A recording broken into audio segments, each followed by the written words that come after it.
Charlie Chaplin, and right below us, the Universal Studios backlot. Once again, folks, we're kicking things off here with our 60th anniversary, but before we get too far into these celebrations, we got some safety rules. Woo!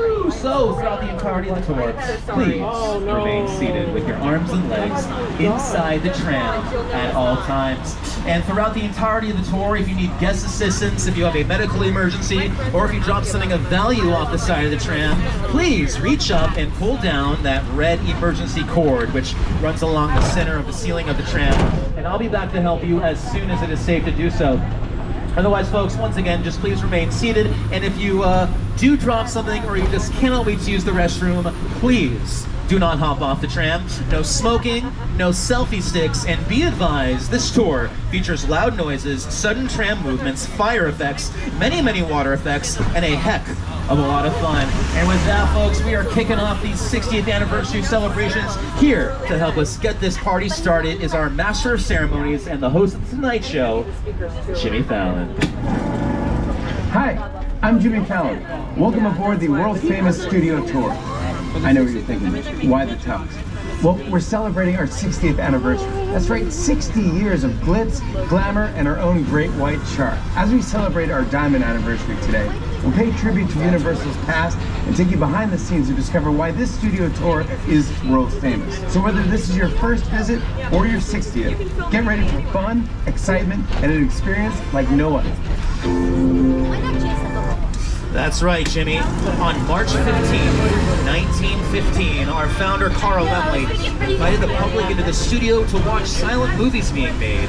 Guests could walk from one set to set and marvel at the new technology involved in filmmaking. But the invention of sound and the need for quiet on the set, with that, the original walking tour ended. However, in the 1960s, under the leadership of company chairman Lou Wasserman and executives Al Dorskin and Jay Stein, the idea of reviving the long dormant studio tour began. And on July 15th, 1964, the first of our red and white candy-striped glamour trams took 67 passengers across a 2-hour driving tour of the Universal lot, and the world-famous studio tour was born. We started with 2 drivers, 2 ticket takers, and 2 guides off of a trailer on Lancashire Boulevard. But now the studio tour has expanded from there with fantastic one-of-a-kind Hollywood elements like the rock slide as well as the burning house, which we just passed by from the original area. But hey folks, you're pass holders. I'm sure each and every one of you have been on the tour before. But let me just remind you, you may discover the secret life of pets. Perhaps you've been enchanted by the wizarding world, and I'm going to bet every single cent to my name that you have ventured down that green pipe and hung out with a couple of Italian plumbers who love mushrooms. But now, you are aboard the crown jewel, namesake, original attraction upon which this entire operation is predicated. The world-famous Universal Studios Tour. Make some noise, folks. You ready? I'll take that as a resounding yes. With that, once again, I am Ryan, your driver is Joseph. It is our pleasure to be your emissary through this 60th anniversary celebration. So, welcome, of course, to the front lot. We, of course, start by heading into the front lot, where we're driving right now in between what is our Super Nintendo world as well as our sound stages. And of course, on your right is Super Nintendo World, home to Mario and Luigi, the stars of our biggest film of 2023, the Super Mario Brothers movie. Super fun stuff. And this is also where the studio tour guests used to get off for a chance to explore various facets of Hollywood, not accessible to the public since before 1964. On your left, you're seeing our sound stages. The sound stages on the lot have been used for recent productions, including Universal's 11th Best Picture Oscar winner, Pop Oppenheimer, of course, and the 3rd season of the Peacock series Bel Air. And to tell us more about that, of course, and to kick off our next 60th anniversary celebrational aspect, we of course have the stars of Bel Air, Jabari Banks, as well as Ollie Charlton. We're leaving the theme park behind and entering the front lot where real Hollywood magic is made. Out, well, inside the sound stages that surrounds us, we can create any kind of environment the script demands. For the past 60 years, studio tour visitors have driven right by these buildings, and inside these walls, the sets from your favorite TV shows and movies have transported audiences anywhere the imagination can take you. even to a palatial mansion in Bel Air. When we film Bel Air, we love coming out of the sound stages and seeing the trams full of excited guests as they drive by. So, keep an eye out. You never know who Or what? you'll see on the studio tour. That's right. I don't need to tell y'all that we are an actual studio, and it is worth emphasizing the fact that some of you, if you're a pass holder here, perhaps you've been to Universal Studios Orlando, maybe you've been lucky enough to go to Universal Studios Japan, and in both cases, as you well know, they have way more rides than we do here. But never forget, Universal Studios Hollywood is in fact the only Universal Studios in the entire world that actually has a studios. We are the foundation, the bedrock, the OG from which the entire Universal brand comes from. Where of course we are not just known for making movies. We have quite the history of television production, as of course Jabari and Ollie went into in that clip. And we are passing through what is called TV Alley. And the sound stages on your right, they've been home to some true bona fide television classics like Seinfeld, The Jeffersons, Murder, She Wrote, Golden Girls, as well as some hits you may have streamed lately like Hacks, Homecoming, Good Girls, The Good Place, Peacock's Bel Air, as well as Ted. Speaking of which, there's that lovable alcoholic teddy bear. How's it going, buddy? But hey, when you talk about a TV show, a commercial, a music video, and of course, a movie, you can break any one of those down into three distinct phases of production. Pre-production, production, and post-production. And that pre- and post-production work, it's usually office work, which takes place in these buildings on your left, our production bungalows, where some of the biggest names in Hollywood, like Jordan Peele and his Monkey Paw Productions, Lord Miller Productions, they're of course responsible for the Spider-Verse films, including Across the Spider-Verse, one of the best films of last year in my humble opinion, as well as Mark Platt Productions, the Academy Award-winning producer of La La Land, as well as the upcoming adaptation of the hit musical Wicked. Part 1 comes out later this year. But this is where all those production companies I mentioned have office spaces for those production companies where they get all the logistics, all the nuts and bolts into place before stepping on a set. And then once everything is shot on location, they come back here and package it all up and get it out to you. But in the golden age of Hollywood, icons like Jimmy Stewart, Paul Newman, Elizabeth Taylor, Marilyn Monroe, Sidney Poitier, they used to live in the bungalows as apartments, which Universal would give to the stars while they were under contract here. Now, speaking of sound stages, if you look over here at 25 and 26 on the left-hand side of the tram, one of our newer sound stages, trying to maximize the 400 acres that we have here on the back lot.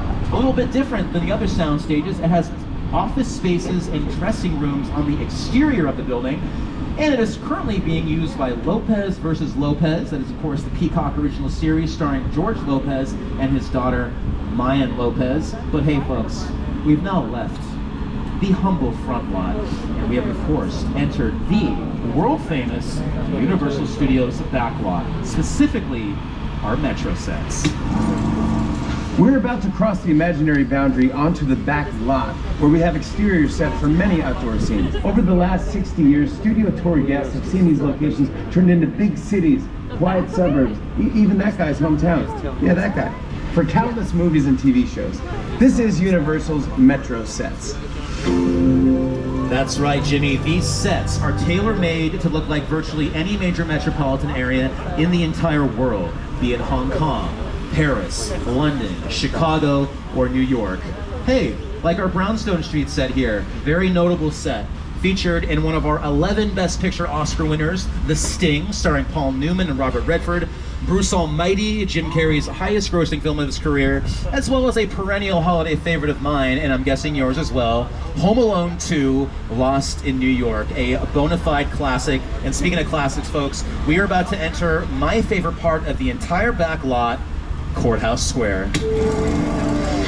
Welcome to the Courthouse Square. These sets were used to create Hill Valley in the Back to the Future films. And they represented multiple time periods, 1985, 1955, and the far, far distant future, 2015. To this day, this is one of the most popular sets on the Universal Studio Tour. That's right, this is Courthouse Square, and there's Doc Brown. Hi, Doc. That's right, that clock tower is where Doc harnessed the bolt of lightning that sent Marty McFly back to the future. Isn't that right, Doc? I was right there. Over there, actually. Sending Marty McFly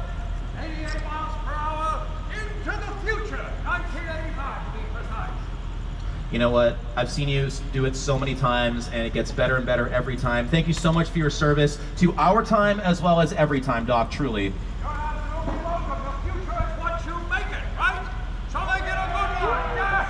We will, Doc. Yes, indeed, Emmett. May I call you Emmett? Sure. Oh, thank you. Thank you, Emmett. Sorry, no, that doesn't feel right. Doc Brown.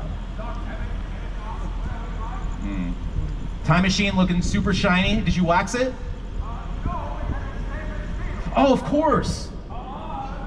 Right, the whole temporal aspect of time travel, right, it's perfect. The stainless steel is ideal. If I'm not mistaken.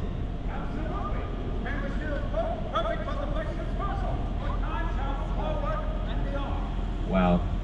Sir, again, you are a gem, and I really wish that your theme park ride was still here at the park. But you know what? The Simpsons are cool. Yeah, I think we can all agree. I think we can all agree about that. It's still there. True. Bring back the Institute of Future Maybe we can take turns Technology. going back in time to, you know, the 90s when it was around, and we'll all take a ride on it. Wow. I do miss those tendies, sir. Good to see you as well, Doc. See you in the future. Indeed. A true national treasure.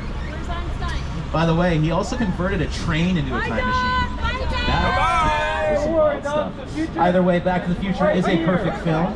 One of the best trilogies of all time, and it should be noted, one of the few franchises left in Hollywood that is yet to be rebooted or remade, and let's sincerely hope it stays that way. But hey folks, we've rounded the corner from Courthouse Square, and we have now entered the concrete jungle of New York Street. And the rest of our retro sets are considerably newer, redesigned, and they were rebuilt in 2008. But before that, this area was home to a studio tour classic, and that is, of course, the original King Kong. And here to tell you all about that, folks, is one of the stars of Peter Jackson's King Kong from the 2000s, and that is, of course, the one and only national treasure.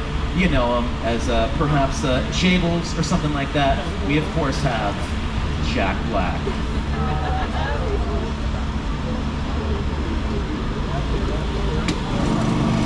And self-action. Did you know the Metro sets were once the home to Hollywood's biggest star? Right here is where the original studio tour King Kong attraction resided from 1986 until 2008. He stood 30 feet tall and weighed in at 13,000 pounds.